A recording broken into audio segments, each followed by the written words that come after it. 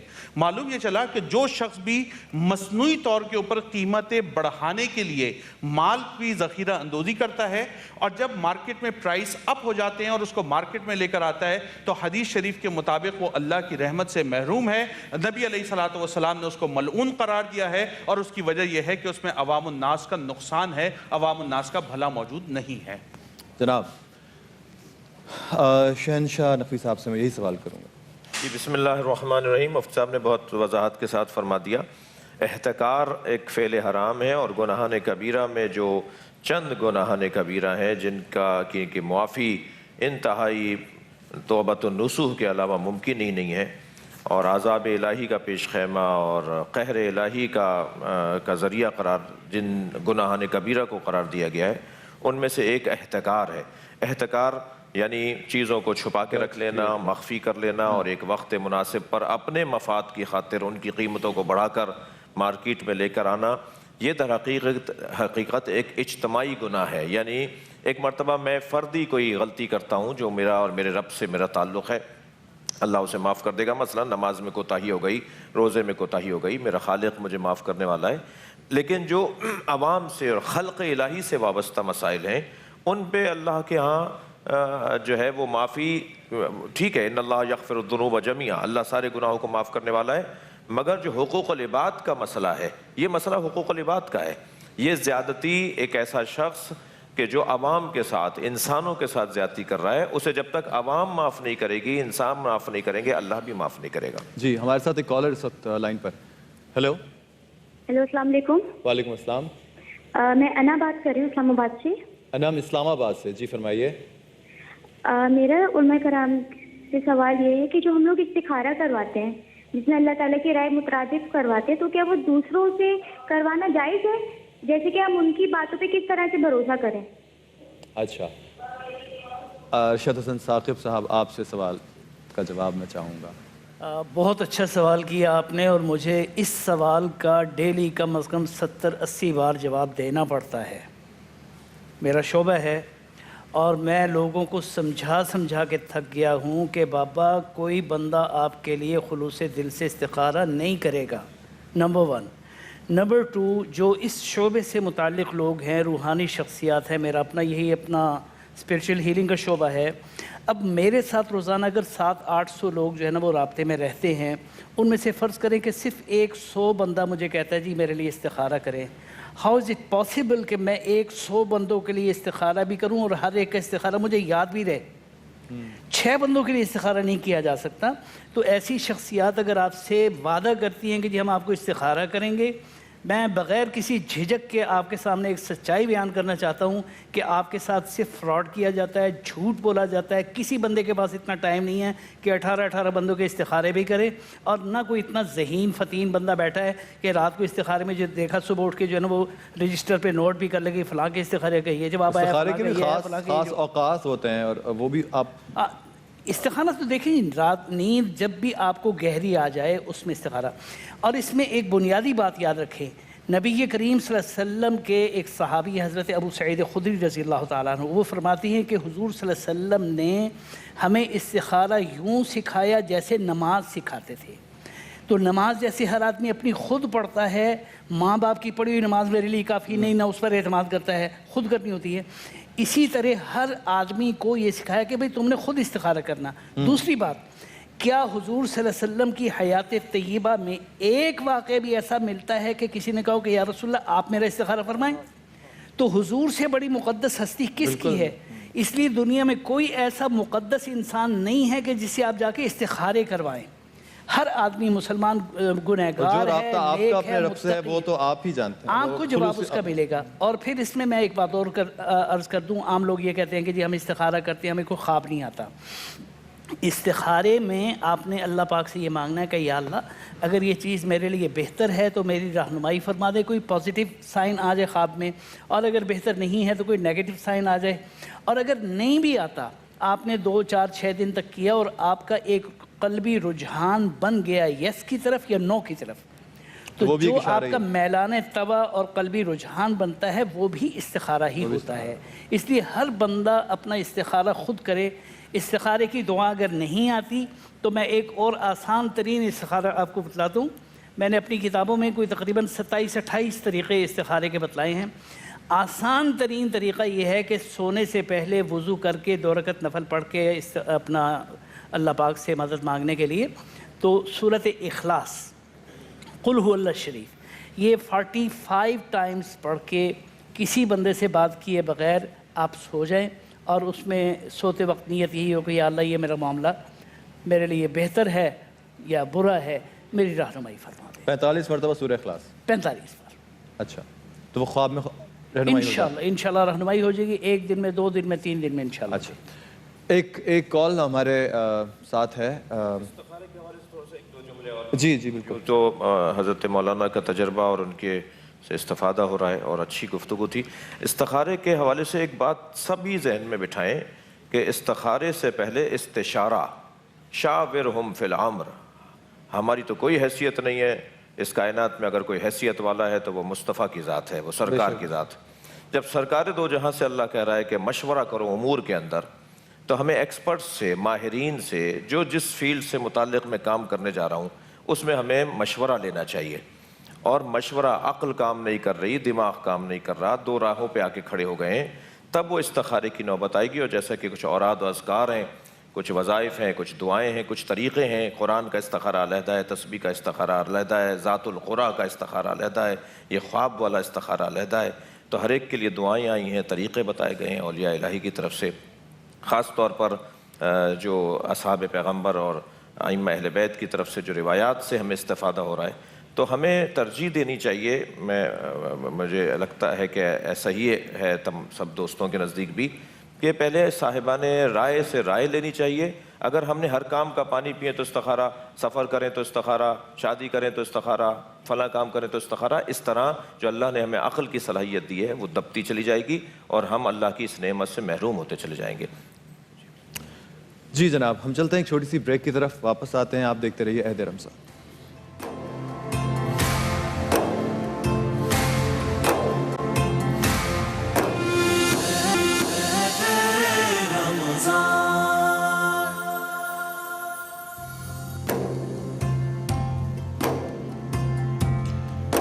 عہد رمضان کی اس ٹرانسمیشن میں ایک دفعہ پھر آپ کو خوش آمدید. یہ ٹرانسمیشن آپ دیکھ رہے ہیں ایکسپریس انٹرٹینمنٹ اور ایکسپریس نیوز پر. بحیثیت مسلمان ہمارے ایمان کا سب سے پہلا جز اللہ کی وحدانیت کا اقرار ہے, اور اس کے بعد جناب رسالت مآب صلی اللہ علیہ وآلہ وسلم کو ختم نبوت ماننا. خاتم المرسلین جناب رسالت مآب صلی اللہ علیہ وآلہ وسلم ہمارے نبیوں کے سردار, اور ان کے بعد نبوت کا خاتمہ ہوا. اسی حقیقت کا اقرار آج نعیم عباس روفی ہمارے سامنے کریں گے. کوئی نبی نہیں ہے میرے مصطفیٰ کے بعد.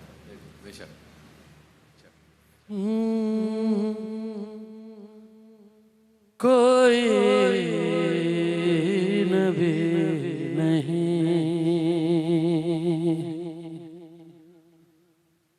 کوئی نبی نہیں میرے مصطفیٰ کے بعد.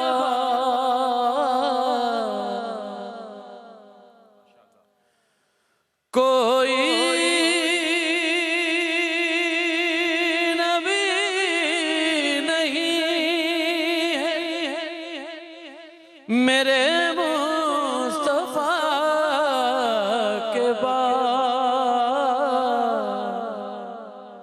شیر خدا نہیں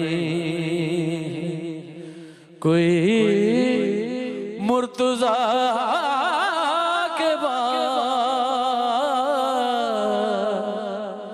شیر خدا نہیں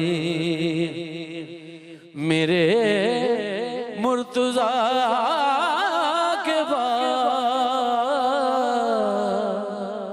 کوئی نبی نہیں.